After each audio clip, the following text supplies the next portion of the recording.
मराठी मातृभाषा चॅनलवर आपले स्वागत। आज आपण मराठी सुलभ भारती इयत्ता 5वी या पुस्तकातील 4 नंबरचा धडा ही पिसे कुणाची या धड्याचा अभ्यास करणार आहोत। मुलांनो, इथे या चित्रामध्ये तुम्हाला एक मुलगी दिसत आहे। त्या मुलीचे नाव आहे मीनू। तर मीनूचे घर शेतात होते। ती खेळता खेळता घरापासून खूप दूर आली। तिला 2 पिसे दिसली। तिने ती पिसे उचलली। तिला ती पिसे खूप आवडली। तिला वाटेत एक कोंबडी दिसली। मीनूला वाटले ही पिसे नक्कीच कोंबडीचे असणार, म्हणून तिने कोंबडीला विचारले, कोंबडीताई, ही पिसे तुझी आहेत का? कोंबडीने पिसांकडे निरखून पाहिले। नाही गा बाई, ही पिसे माझी नाही, असे म्हणून कोंबडी खुरड्यात जाऊन बसली। कुणाची आहेत बरं ही पिस? असं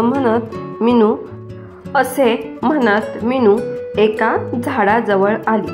तिला झाडावर पांढऱ्या करड्या रंगाचे एक कबूतर दिसले। तिला पाहून मीनूला वाटले याची तर नाही ही पिसे। तिने कबुतराला विचारले, कबूतर दादा, ही पिस तुझी आहेत का? कबूतर म्हणाले, नाही ग बाई, ही पिस माझी नाहीत। कुणाची आहेत बरं ही पिस? या विचारात मीनू पुढे निघाली। समोरून आपला पिसारा सावरत मोर येत होता। त्याची एडदार चाल आणि रंगीबिरंगी लांब सडक पिसारा खूप मोहक दिसत होता।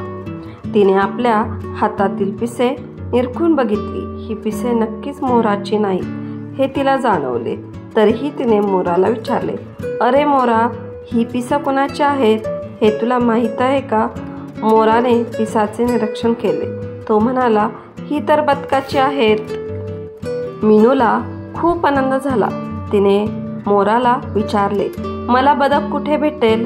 मोराने बदकाचा पत्ता सांगितला। त्याचे आभार मानून मीनू पळतच नदीवर आली। नदी किनारी दाट झाडी होती। तिने बदकाला हाक मारली। बदक झाडीतून बाहेर आले। मीनूने त्याच्या समोर हातातील पिसे धरली आणि त्याला म्हणाली, ही तुझी पिस मला सापडली आहेत। मी तुला शोधत होते। ही घे तुझी पिस। बदकाला मीनूचे कौतुक वाटले। बदक मीनूला म्हणाले, मीनू, तू माझी पिसे देण्यासाठी इतक्या दूर आलीस, म्हणून ही पिस तुझ्या जवळच ठेव। एकदा पिस गळून पडली की ती पुन्हा जोडली जात नाही। तुला अशीच वेगवेगळी पिस सापडली तर ती तू सांभाळून ठेव। मीनू आनंदाने घरी आली। तिने बदकाने दिलेली पिसे आपल्या वहीत ठेवली। मुलांनो, ही पिसे कुणाची ह्या धड्यामध्ये आपण पाहिलं की मीनू नावाची एक छोटीशी मुलगी असते आणि ती ज्यावेळेस रस्त्याने चाललेली असते त्यावेळेस तिला वाटेमध्ये पिसे सापडतात। पक्ष्यांची पिसे सापडतात एका पक्षाची, आणि ती ते पिस उचलती आणि तिला प्रश्न पडतो की ही पिस कुणाची असतील। मग ती सगळ्यात आधी कोणाकडे जाती? कोंबडीकडे, आणि कोंबडीला विचारते की कोंबडीताई, ही पिसे तुझी आहेत का? तर कोंबडी म्हणते की ही पिसे माझी नाहीत।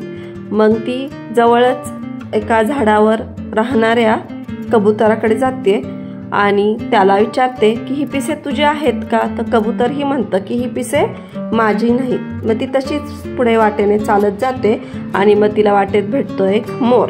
त्या मोराकडे बघून तिला कळतं की ही पिसे काही मोराची नाही आहेत, पण तरी सुद्धा ती मोराला विचारते की ही पिसे कुणाची आहेत?